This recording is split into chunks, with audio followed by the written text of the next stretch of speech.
우리 앞에서는 약수와 배수가 무엇인지에 대해서 알아보았죠? 지금부터는 이 약수와 배수가 어떤 관계에 있는지에 대해서 알아볼 거예요. 약수는 어떤 수를 나누어 떨어지게 할 수 있는 수라고 했고요. 배수는 어떤 수를 1배, 2배, 3배, 4배 한 수라고 했죠. 약수와 배수의 관계를 알아보기 위해서는 어떤 수를 두 수의 곱 또는 여러 수의 곱으로 먼저 나타내야 해요. 선생님이 10이라는 수를 여기 두 수의 곱으로 표현해 봤어요. 2 곱하기 5 이렇게 나타낸 거죠. 10은 2를 5배 한 수이기도 하고 반대로 5를 2배 한 수이기도 하죠. 그러므로 10은 2의 배수인 동시에 5의 배수도 되는 거예요. 그리고 10을 2로 나누어 떨어지게 할 수도 있고 10을 5로 나누어 떨어지게 할 수도 있지요. 즉 2와 5는 모두 10의 약수인 거예요. 이처럼 두 수의 곱으로 표현이 돼 있으면 약수와 배수 어떤 관계를 가지고 있는지 우리가 대답할 수 있어요. 이번에는 두 수가 아닌 여러 수의 곱으로 나타내 볼 거예요. 12를 선생님이 여러 수의 곱으로 나타내 볼게요. 1 곱하기 12 이렇게 나타낼 수도 있고요. 2 곱하기 6 또는 3 곱하기 4라고도 표현을 할 수가 있겠네요. 물론 거꾸로 4 곱하기 3으로 나타낼 수도 있겠죠. 자, 하나 더 해볼게요. 이번에는 세 수의 곱인 2 곱하기 2 곱하기 3 이렇게 나타낼 수도 있는 것이죠. 12는 2를 12배 한 수이기도 하고 거꾸로 12를 1배 한 수이기도 하죠. 마찬가지로 2를 6배 했을 때 12가 되기도 하고 6을 2배 했을 때 12가 되기도 하는 것이죠. 즉 12는 여기 있는 수들인 1, 2, 3, 4, 6, 12의 배수라고 할 수 있는 거예요. 자, 반대로요. 12를 3으로 나누어 떨어지게 할 수도 있고 4로 완전히 나누어 떨어지게 할 수도 있죠. 그러므로 1, 2, 3, 4, 6, 12는 12의 약수라고 대답할 수 있는 거예요. 어떤 수를 여러 수의 곱으로 나타냈을 때 여기 있는 것처럼 곱으로 나타낼 수 있는 수들이 그 수의 약수가 되는 거고, 자, 반대인 이 수는 배수라는 것을 알 수가 있어요. 문제 한번 풀어볼까요? 곱셈식을 보고 빈칸 안에 알맞은 수를 써 넣으라고 했네요. 18을 두 수의 곱으로 이렇게 표현해 놨어요. 자, 1번 문제부터 볼게요. 18은 어떤 수의 배수인지를 묻고 있는 거죠. 그러면 자, 곱셈으로 나누었을 때 곱셈으로 표현할 수 있는 여기 있는 작은 수들을 1번 문제 빈칸에 집어넣으면 되겠네요. 작은 수부터 차례대로 써줄게요. 어떤 수들이 있죠? 자, 1이 있고요. 다음 1의 짝꿍인 18을 가장 끝에다가 써줄게요. 그리고 자, 2와 9가 있네요. 2와 9를 이렇게 써줄게요. 다음 마지막으로 3과 6이 있죠? 3과 6 이렇게 써줄게요. 즉 18은 1, 2, 3, 6, 9, 18의 배수라고 할 수 있는 거고요. 자, 반대로 이 수들은 18의 약수가 되는 거예요. 18을 나누어 떨어지게 할 수 있는 수가 무엇인지 묻고 있는 것이죠. 그럼 이 빈칸에도 차례대로 1, 2, 3, 6, 9, 18이라고 적어주면 되겠네요. 어떤 수를 여러 수의 곱으로 나타내 봤고 거기서 우리가 약수와 배수의 관계에 대해서 알아봤어요.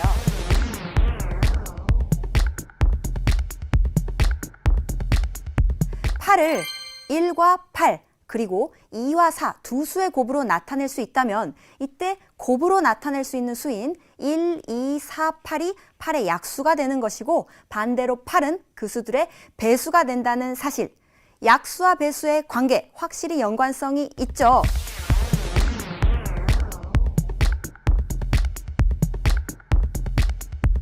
우리 교재 30쪽의 8번 문제부터 풀어볼까요? 약수와 배수의 관계인 수를 모두 찾아보세요 라고 했네요. 어떤 수들이 있죠? 5, 7, 13, 21, 40이 있어요. 우리 앞에서 공부했었잖아요. 어떤 수를 여러 수의 곱으로 나타낼 수 있으면 그것들은 약수와 배수의 관계에 있다라고 얘기할 수 있다고요. 그럼 이 중에서 두 수의 곱 또는 여러 수의 곱으로 표현할 수 있는 것들이 무엇이 있는지 찾아보면 되겠군요. 5에 어떤 수를 곱해서 여기 있는 수를 만들 수가 있나요? 있죠. 어떤 수요? 바로 8을 곱하면 40이 되는 것이죠. 5가 여기 있고 40이 여기 있어요. 그러므로 이때 5는 40의 약수가 되는 거고요. 반대로 40은 5의 배수가 되는 것이죠. 첫 번째 짝을 찾았어요. 5와 40 이렇게 써주면 되겠네요. 자, 다음 혹시 여기 7과 짝을 이룰 수 있는 수가 있나요? 있어요. 아주 익숙한 수가 보일 거예요. 바로 여기 21이 있지요. 어떻게요? 7에 어떤 수를 곱하면 3을 곱하면 21이 되잖아요. 그럼 여기서 7은 21의 약수라고 할 수 있고 반대로 21은 7의 배수라고 할 수 있는 것이죠. 그래서 두 번째 짝을 찾았네요. 7과 21 이렇게 적어주면 되겠네요. 13이 남아있어요. 혹시 13과 짝을 이룰 수 있는 수가 있을까요? 없어요. 그러므로 8번 문제의 답은 이렇게 두 쌍의 수만 찾아주면 되는 거예요. 다음 문제 이어서 풀어볼까요? 공책 45권을 학생들에게 남김없이 똑같이 나누어 주려고 합니다. 나누어 줄 수 있는 방법은 모두 몇 가지인지 구해보세요 라고 했네요. 45권의 공책을요, 남김없이 똑같이 나누어 준다고 했어요. 나누어 떨어지게 한다는 것이죠. 어떤 수를 나누어 떨어지게 하는 수 무엇이었죠? 바로 약수였죠. 그래서 이 문제를 풀기 위해서는요, 45의 약수가 무엇인지를 먼저 찾아야 하는 거예요. 같이 한번 써봅시다. 45의 약수에는 어떤 수들이 있을까요? 우선 가장 작은 약수인 1과 그 짝꿍 가장 큰 약수인 45가 있겠네요. 또 있나요? 45를 나누어 떨어지게 할 수 있는 수 3이 있고요. 3의 짝인 15가 있어요. 아직 남은 약수가 있죠. 5, 9, 45이므로 5와 그 짝인 9도 45의 약수가 되는 거예요. 이것을 우리가 두 수의 곱으로 표현해 보면요. 45권의 공책을 한 권씩 45명의 친구들에게 줄 수가 있어요. 이게 첫 번째 방법이 되는 거겠죠? 두 번째 방법은 어떤 게 있나요? 바로 반대로 45권의 공책을 딱 한 명에게만 주는 것이죠. 또 다른 방법은요. 5권의 공책을 9명에게 줄 수 있고요. 반대로 9권의 공책을 5명에게 줄 수도 있지요. 아직 남은 것이 있지요. 3권의 공책을 15명에게 줄 수도 있고요. 15권의 공책을 3명에게 줄 수도 있죠. 그럼 6가지의 방법이 답인가요? 아니죠. 문제를 다시 한번 잘 살펴봤더니 한 사람에게 45권 모두 주는 것은 제외해야 한다고 했으므로 여기 있는 방법은 제외시켜줘야 되는 것이죠. 그럼 방법은 총 몇 가지인가요? 5가지가 되는 것이죠. 5가지라고 이렇게 써주면 되겠네요. 우리 친구들이 문제를 아주 잘 풀어줬어요. 여기서 멈추지 말고 조금 더 어려운 서술형 문제에도 도전해 볼까요?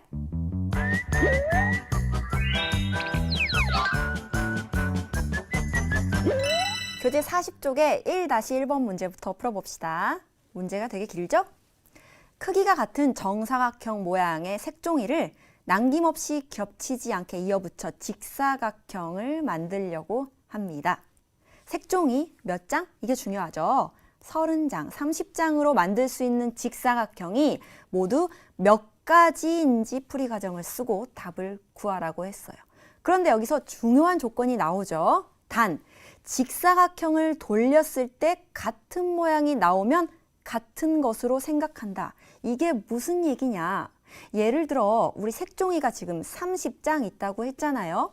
그럼 우리가 세로에 한 장만 놓고 가로에 30장을 이렇게 쭉 놓았다고 합시다. 한 장, 30장을 놓았다고 합시다.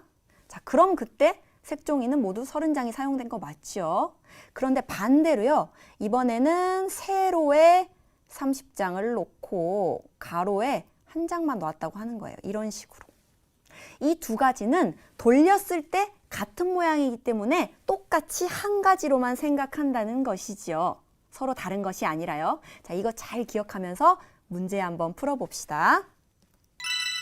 색종이가 모두 30장이라고 했는데요. 우리 직사각형의 넓이 구하는 방법 배웠었죠? 가로의 길이 곱하기 세로의 길이였잖아요. 여기서는 색종이의 장수로 이야기를 해야 되기 때문에 가로에 놓는 색종이의 수 곱하기 세로에 놓는 색종이의 수 총 몇 장이었다고 했죠? 30장이었으므로 30이라고요. 자, 그럼 곱했을 때, 두 수를 곱했을 때 30이 나올 수 있는 수가 무엇인지를 찾아보면 되는 것이죠. 먼저 방금 선생님과 함께 구했던 1 곱하기 30은 30이 있겠죠? 반대로 30 곱하기 1은 30, 이것은 똑같은 걸로 생각한다고 했어요. 또 어떤 두 수의 곱으로 나타낼 수 있나요? 바로 2 곱하기 15로도 나타낼 수 있죠. 반대인 15 곱하기 2는 똑같은 것이겠죠. 자, 또 있나요? 3 곱하기 10으로 나타낼 수 있어요. 그리고 10 곱하기 3은 같은 것이죠. 자, 마지막 한 가지가 더 남아있어요. 무엇이 있나요?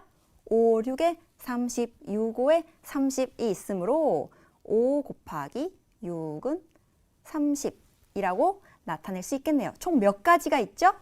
하나, 둘, 셋, 넷, 네 가지가 있는 거예요. 따라서 만들 수 있는 직사각형은 모두 몇 가지다? 네 가지입니다. 라고 써주면 되겠네요. 다음 문제 풀어볼게요. 2-1번 문제예요. 세연이와 정우는 주사위 놀이를 하고 있습니다. 이때 세연이가 던져나온 주사위의 눈의 수가 6이라고 했네요. 6. 정우는 세연이가 던져나온 주사위의 눈의 수와 어떤 관계에 있다? 약수와 배수의 관계인 수가 나오도록 던지려고 합니다.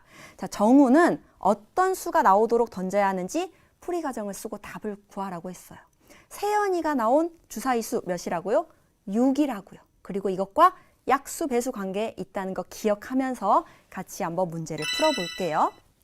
주사위를 우리가 굴렸을 때 나올 수 있는 가지수가 몇 가지죠? 6가지. 어떤 수가 나올 수 있나요? 나올 수 있는 눈의 수는 1, 2, 3, 4, 5, 6이 나올 수 있는 것이죠. 그리고 이 중에서 세연이가 나왔던 수인 6과 약수와 배수 관계인 수는 무엇이 있을 수 있나요? 일단 6의 배수는 나올 수가 없죠. 주사위가 6까지만 나오기 때문에요. 그럼 약수인 수들을 구해보면 되겠군요. 6의 약수, 6을 나누어 떨어지게 할 수 있는 수 무엇이 있죠? 바로 1, 1의 짝꿍인 6, 그리고 2, 3은 6이므로 2와 3이 있겠네요. 따라서 정우는 어떤 수가 나오도록 던져야 한다? 1, 2, 3, 6이 나오도록 던져야 한다는 것을 알 수가 있어요. 우리 친구들도 교재에 있는 서술형 문제의 답안을 선생님과 연습한 것처럼 꼼꼼히 빼놓지 말고 써보는 거예요.